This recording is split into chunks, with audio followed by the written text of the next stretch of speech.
I welcome you to the 2022 Franciscan Zoom lectures hosted by the Franciscan School of Theology. Our presenter tonight is Dr. Wendy M. Wright. Wendy is Emerita Professor of Theology at Creighton University and affiliate faculty at Oblate School of Theology Institute for study of contemporary spirituality. Professor Wright's areas of expertise include the early modern Salesian spiritual tradition, the history of Christian spirituality, family spirituality, and Catholic devotional traditions.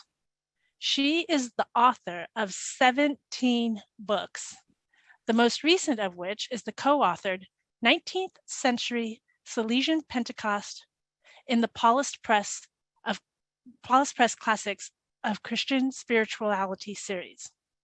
She and her husband are the parents of 3 and grandparents of 6 and live in Santa Barbara, California, where they worship at the Franciscan Old Mission. I welcome Dr. Wendy M. Wright. Thank you so much for the opportunity to explore with you the really very inviting spiritual tradition of the Saint Francis that I know best, Francis de Sales, who is a 17th century bishop, a renowned spiritual guide and author of the classics Introduction to the Devout Life and Treatise on the Love of God, and to consider that Salesian vision's resonance with the Franciscan vision. I've titled this presentation in this way because of the experience of people, maybe like those of you listening tonight, who when presented with Salesian spirituality often exclaim, "Oh, how wonderful, how beautiful and refreshing. Why didn't I hear this from the pulpit of my church?" Or, "This isn't the way I was taught about God, but it makes my heart sing." I've witnessed the same response from people who either come to a Franciscan retreat or a parish or learn about the Franciscan vision. How wonderful. It really opens my heart. So I want to briefly present the Salesian spiritual tradition to you and explore what I'd call its deep grammar that has unmistakable affinity with the Franciscan way. I will draw upon not only the 13th century St. Francis of Assisi and other early Franciscans, such as Bonaventure and John Duns Scotus, who gave formal articulation to Francis's lived or vernacular spirituality, but I also owe a debt of gratitude to contemporary interpreters of this tradition, such as Daniel Horan, Mary Beth Ingham, and Elia de Leo. And throughout this presentation, along with more traditional images, the sometimes whimsical and always beautiful work of contemporary Salesian artist Michael McGrath will be shown. So I just want to make one clarification. The Salesian tradition, people sometimes are confused about what that means. It has a long history, just as the Franciscan tradition, and is peopled with stellar figures. I think particularly of Don Bosco and his 19th century contemporaries. But today I want to really focus on the taproot of that tradition, who is Francis de Sales himself. Our 17th century Francis was a French-speaking Savoyard born in 1567 during a period of intense conflict and change. The French Wars of Religion, which had lots of impact across Europe, which was an offshoot of the Reformations that divided Christian Europe, were vitriolic and violent. They pitted not only Calvinists against Roman Catholics, but Catholics against themselves. This was the air that young Francis breathed. As a young man, he attended the Jesuit college or secondary school in Paris, and he was steeped in the demanding humanist tradition there. Philosophy, history, languages, literature, rhetoric, and theology. He absorbed these along with the spiritual disciplines of the Jesuit order. The Ignatian exercises is what you will recognize from that. But in Paris, he was also enraptured by the reading of the Song of Songs, that was offered by Benedictine scripture scholar Génébrard, who exegeted that sacred book as an astonishing love story between the human person and God, divine lover and beloved seeking and searching for one another. This reading matched the young man's own experience of who God was. He advanced to the University of Padua in Italy, where he studied civil and canon law and theology, feeling drawn to the priesthood. And among his mentors at Padua was Jesuit Antonio Posavino, but also, and this is important, the Capuchin Franciscan Philippe Gesualdi. We know that our Francis was in the habit of tending Mass at the nearby Franciscan community to hear the friars preach.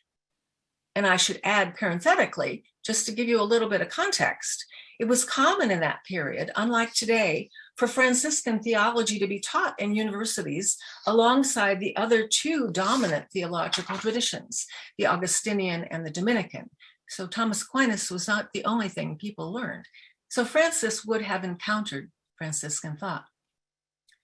It was during his long student years in Paris and Padua that Francis de Sales struggled with ideas that were contrary to his intimate sense of who God was, a God that he found reflected in the Song of Songs, and I would add, a God that he discovered in part in the Franciscan milieu.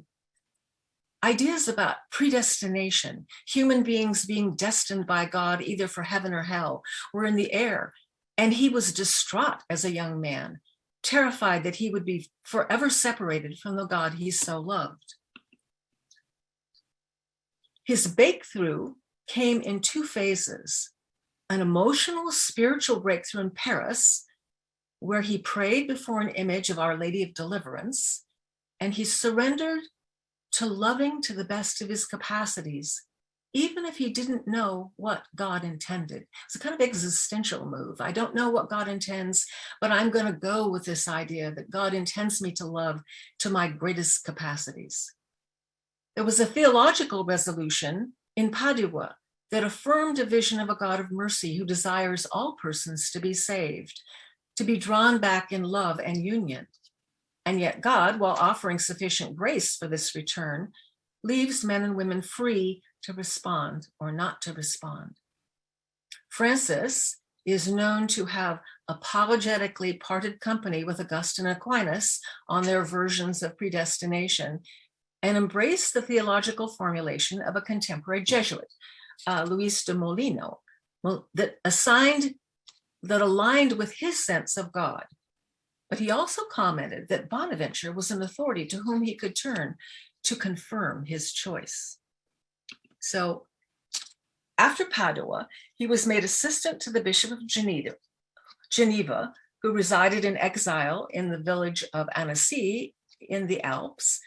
And upon his predecessor's death, he was consecrated bishop and embarked on what was to become a fabled ministerial career, preaching and teaching his vision of the merciful God of love.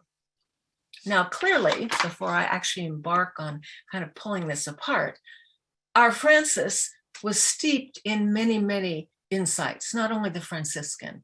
He was, in fact, something of a sponge who never seemed to forget whatever he read or learned, and then integrated it into his own thought. And out of this rich loam of learning, and guided by his own experience in prayer of an infinitely loving God, he developed a unique spiritual vision. I would describe this vision as a world of interconnected hearts. This is my own little, very amateurish schematic of the world of hearts, which I will unpack as we go along to highlight the Franciscan notes that are embedded there. Drawing on the 17th century Baroque aesthetic, which made copious use of the heart image, in all his communications, Francis de Sales crafted a word picture of an interconnected world of divine and human hearts. His understanding of heart was biblical. It wasn't just affect or emotion, it was the core, the center of the person, involving all capacities. For him, human hearts were created to beat in rhythm with the Creator's dynamic heart of love. And because they were created by God, who was goodness itself, they too were essentially good and retained their original orientation to love. Yet, as they were wounded by sin, human hearts were, as it were, arrhythmic, and they must be restored to their intended pulse by living Jesus. They do this through the mediation of the one fully human, fully divine heart that beats in perfect rhythm with the divine heart. The heart of Jesus must be exchanged for human hearts. Drawing upon this medieval trope of the exchange of hearts, he laicized and democratized the idea of the exchange of hearts as the goal of human life. So, all forms of communication, both with God in prayer and in intimacy, as well as all forms of human communication and interactions that take place heart to heart, align the human heart with the heart of God. Now, to explore some of the Franciscan resonance, we first attend to the nature of God, who is beauty, fountainfulness, and dynamism. The Salesian God is Trinitarian, is love and absolute goodness. In the Savoyard spiritual vision, God can be said metaphorically to have a heart that is the source of everything that is. God's heart is, and he uses these metaphors, a womb, a fountain, a vital, restless energy that breathes and beats, pulses and acts. In its Trinitarian essence, the divine heart consists of the mutual and reciprocal love of the Father and the Son, which in turn breathes forth the Spirit. And its generative dynamism overflows, creating everything that is. This Salesian Trinitarian God of diffusive, self-giving love also draws creation back into itself in love. Divine love especially desires human response and has created human beings expressly for such a sharing in divine love. In so doing, God's humility is revealed as a love for creatures, especially for humankind, a love so profound that the divine lover reaches down, bends low, as it were, to enfold the beloved creation. He not only emptied himself in order to come to our humanity and fills us with his divinity, he fills us with his goodness to bind us to his dignity and give us being as children of God. You will recognize here, those of you who have been paying attention at Franciscan School of Theology, the echoes of Bonaventure's vision of God, a Trinitarian God of plenitude and beauty, of fountainfulness that is not static, not inward directed, not the unmoved mover, but a fullness that is dynamic and outward moving. Divine creative self-giving takes place for Bonaventure, not only within God's self, in the Trinity itself, where the love of Father and Son engender the Spirit, but in all of the created order. God's fullness, as it were, spills over in self-giving. Creation itself is the primordial manifestation of this divine fecundity. In fact, God creates for the purpose of self-gift. Love, beauty, is self-communicating. It is diffusive, a pouring forth, a fountainfulness. And so it is for the Salesian tradition. So human hearts are created to know and love God. And like their divine counterpart, they are also dynamic and creative and good. The divine heart immanently in creation itself, especially located in the human heart, because human hearts are, for De Sales, the site where the divine image and likeness is most clearly discovered. Human hearts are created to know and to love God, and they are, like their divine counterpart, dynamic and creative. For him, all human hearts are oriented toward the good and toward God. And in this Salesian world of hearts, human beings made in the divine image and likeness are good themselves. Encoded in them is the longing to return to the source of love. This is a little quote from his treatise on the love of God. Although God willed to create both men and angels with free will, and he's really big on human freedom because God is free too. So we are created in an image. And they can choose good and evil. Still, in witness of God's goodness, they were dedicated to what is good and glorious. And God created all of them in a state of original justice, which is nothing else but a sweet love, which would dispose them for and turn them toward and set them on the way to eternal happiness. So that at the core, human hearts are made to beat in rhythm with the divine heartbeat. They are designed for union, to breathe and beat with the divine heart.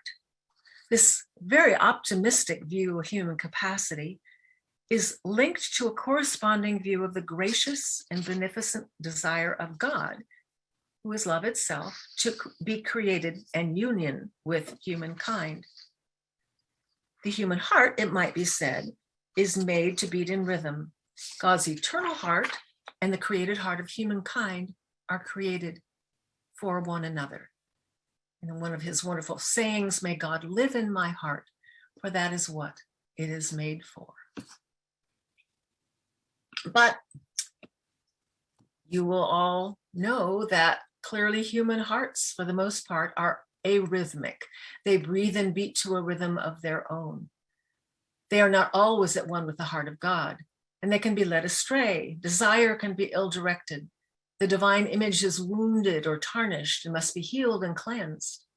Yet, in the Salesian tradition, the capacity still exists to respond to God's longing, to grow more and more into the image and likeness, to become what human beings were created to be. There is, in fact, one heart that can bridge the human and divine hearts. One heart that is both a model, but also a mediator and a transformer, that if human hearts allow them to enter, they become what they were created to be. Human beings are to live Jesus, and we'll do more on that in a minute, to exchange their own hearts for the heart of the crucified heart of Christ. Now, if most of you are aware, here in this very Franciscan milieu, for Scotus, Duns Scotus in the Franciscan school, the Incarnation is part of the divine plan from the very beginning. It is part of God's plan of love before anything else like human sin occurred. And that is very much what Francis de Sales, he was explicitly a Scotist on this idea. Scotus, of course, rejected the idea put forth by Anselm of Canterbury that the Incarnation occurred as a result of human sin. Our Francis, 4 centuries later, concurred with Scotus. He rejected that the idea of the Incarnation was anything but the loving intent of the divine creativity from the start. In his very last sermon at Christmas in 1622, he spoke, "The Heavenly Father planned the creation of the world for the incarnation of his Son. The end of his work was also the beginning. Divine wisdom saw from all eternity that the eternal Word should assume our nature and come into this world." This whole idea of the Incarnation puts a heightened importance on what it means to be human. As women and men are created in the divine image and have imprinted on us the same potential capacity to transcend ourselves by giving ourselves away in love. That's why we were created. To be is to be diffusive. To be godlike is to join in the intense dynamic generosity of being itself. For de Sales, that divine likeness is discovered most in the heart, the most intimate center of the person. So cultivation of the heart and its qualities are essential. One must have a heart open to the heart of Jesus, the second person of the Trinity, the wisdom and word of the divine life itself. The heart of Jesus, then, is the meeting place for the exchange of love between God and humankind. The role of the heart is both mediating and transforming. His heart brings a life capable of uniting ourselves more closely to the divine goodness. Now, our Francis in the 17th century located the scriptural revelation of the nature of the divine heart. Obviously, it's good and it's self-diffusive and such. But he read Matthew chapter 11, verses 28 following. There, Jesus is the teacher. He's the Word incarnate, and he beckons, "Come to me and learn from me, for I am gentle and humble of heart." In Matthew, we are taught, given a lesson, as it were, on how to offer our hearts to the transformative power of the divine. We must acquire humility and gentleness. These ordinary virtues, and he really talks about them as ordinary virtues. He also lists sometimes simplicity, cordiality, a patience, along with gentleness and humility. These are habits. Virtues are habits that can be acquired by practice. They can be practiced by everyone. They are, in De Sales's charming phrase, the faithful servants of the greatest of all virtues, charity. Note, please, as we go along, that these ordinary virtues are all relational.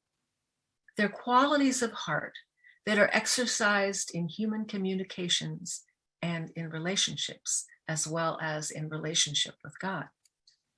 Their practice transforms the human heart into a human heart it was intended to be.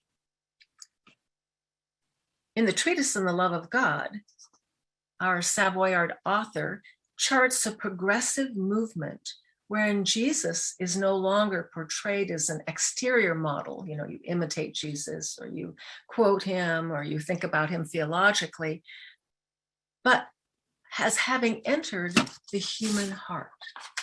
And he would say, as the heart is the source of all our actions, as the heart is, so are they. Humility and gentleness are always first on the Salesian list of these ordinary or little virtues. I really would like to dispel the idea that people sometimes get that this is a nice Jesus, a compliant, make no waves Jesus. It's the exact opposite. These ordinary virtues are, in fact, radical. They are subversive. The Matthew 11 passage occurs in an extended scriptural meditation on the last times. There, wisdom incarnate offers a vision of the divine heart, the very way God works by loving invitation, respecting human freedom, wooing, as it were, never coercing the beloved to live deeper into its and his or her true identity, to be one with the lover. How Franciscan is this? The kenosis, or self-emptying gift of God, first in creating the universe and then bending low in the profound vulnerability of the Incarnation, invites in Francis from Assisi a love of poverty, vulnerability, littleness, lowness, and all because the saint understood that this is who God is, how God comes to us and embraces created being. So too, his namesake 4 centuries later also understood this truth. The ultimate expression of this self-emptying divine movement is, of course, seen in the greatest cruciform form of love. Francis of Assisi witnessed to this over and over, embracing in his own flesh the wounds of love.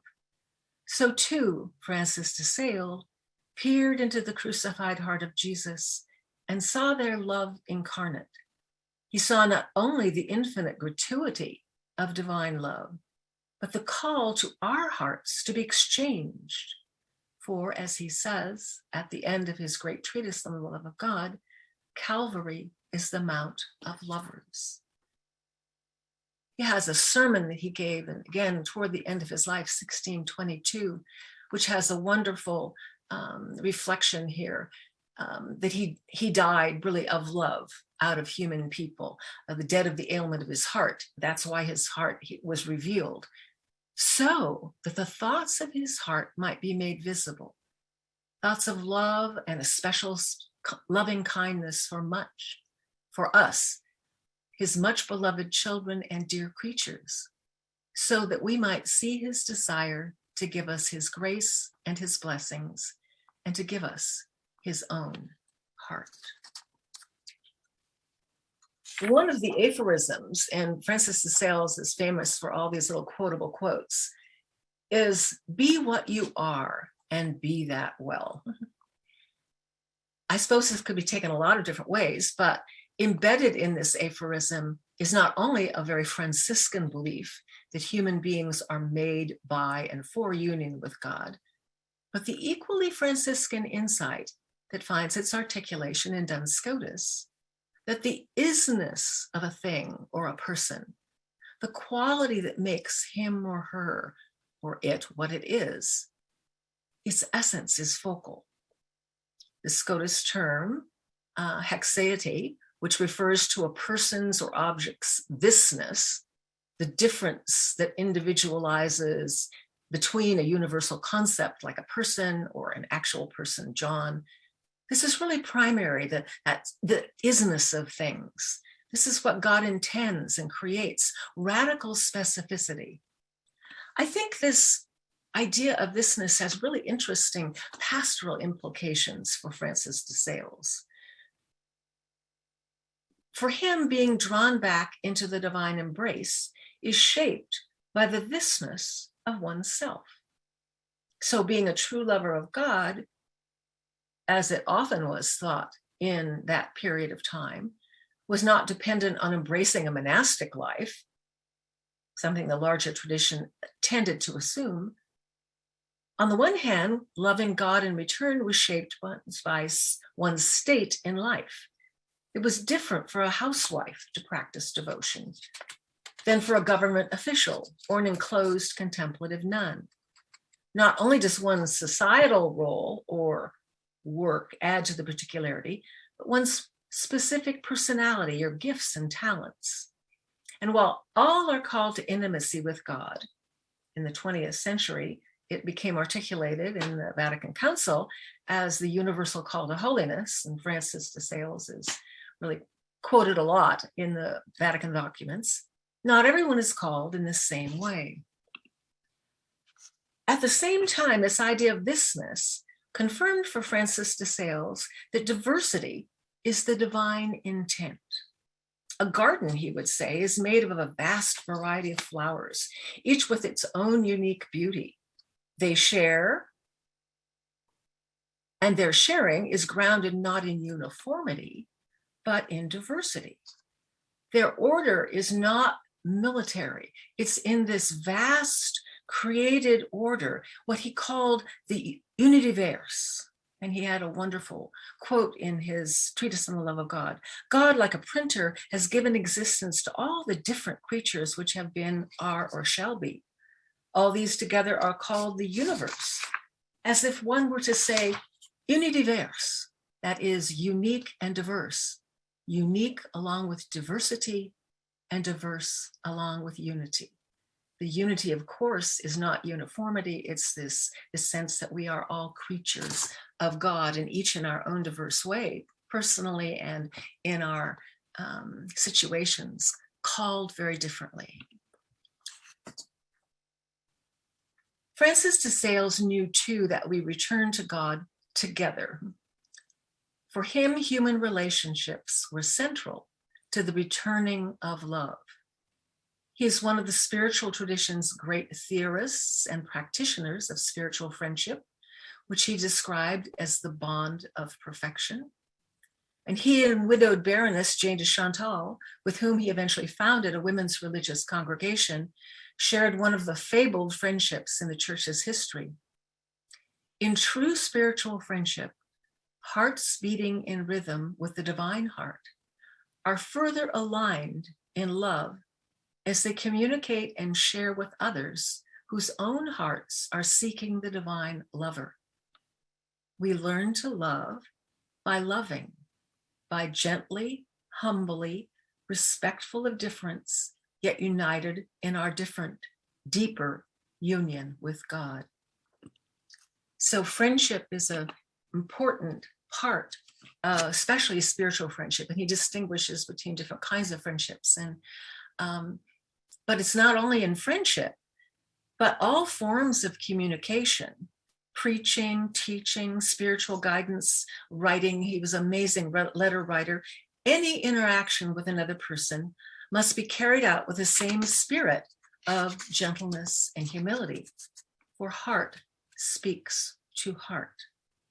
Francis was a master of such communication, drawing his listeners and readers into the orbit of divine desire through his own poignant longing and his gift of communicating from the heart. He was said to, he was a very desired preacher because he spoke in a way not only that, was beautiful and rhetorically wonderful and persuasive, but people could feel his own love of God, and it drew their love of God. So this sense of the hearts beating together, both horizontally as well as vertically, is really central to this alignment and the exchange of hearts.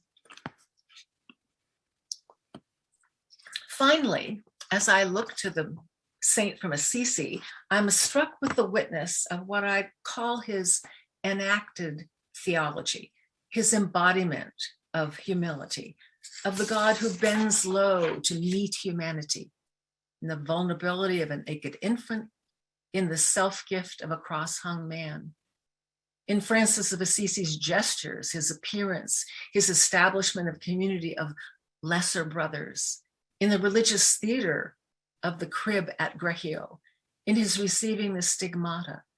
The saint from Assisi preached the gospel, to use the famous dictum that is attributed to him, without words.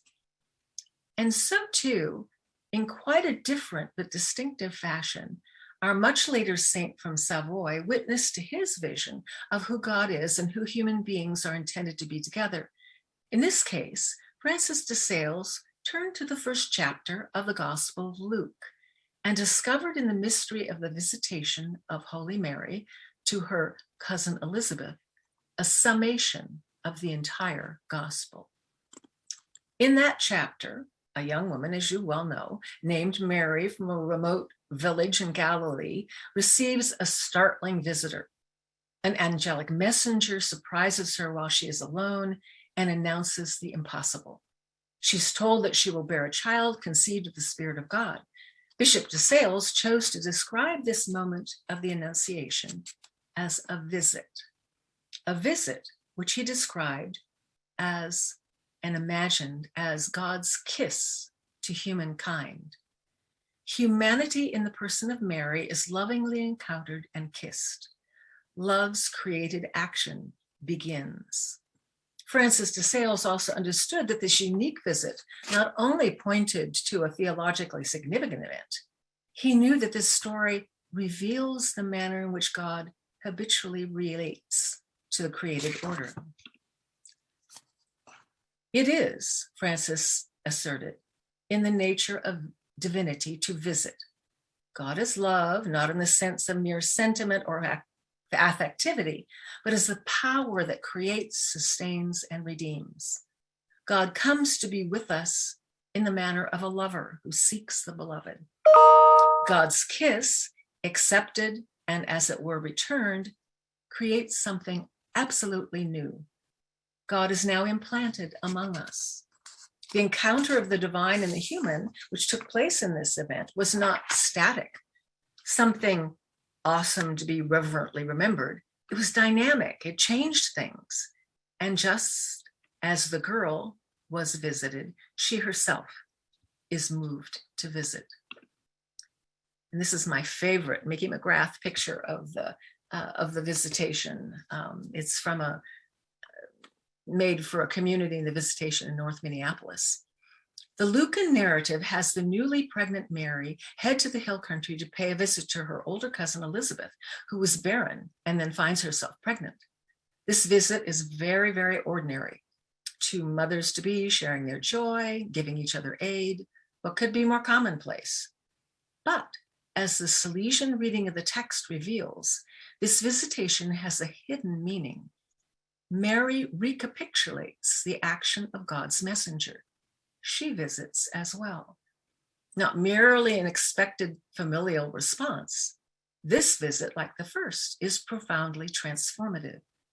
Mary bears divine love within her.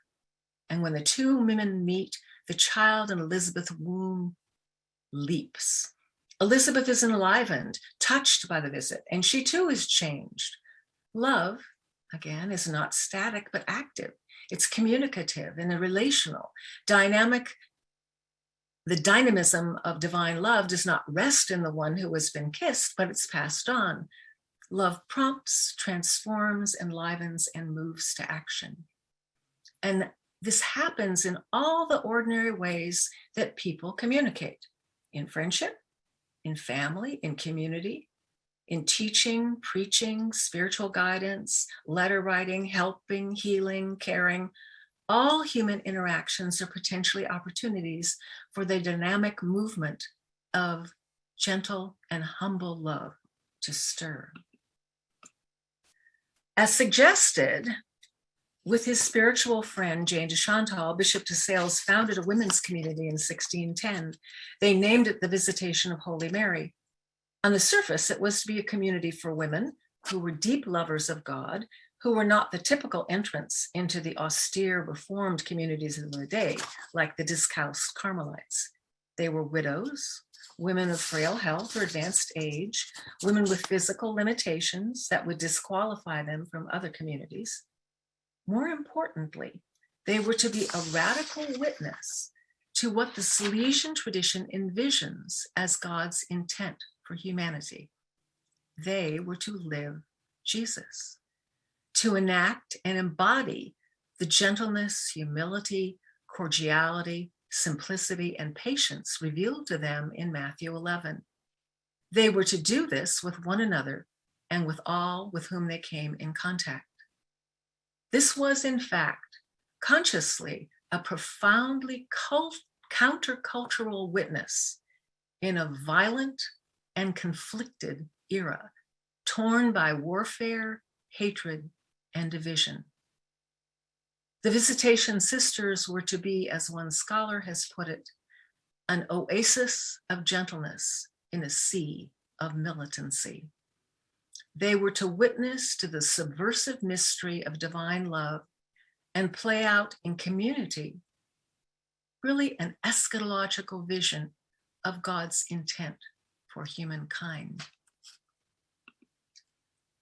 So finally, two Francises, different eras, distinctive spiritualities, and yet I think the resonance is clearly there in what I've called the deep grammar of the vision of a generative, self-gifting God who longs for a response for creatures born of love, a God of gentleness and humility who bows down and draws creation back into the loving embrace.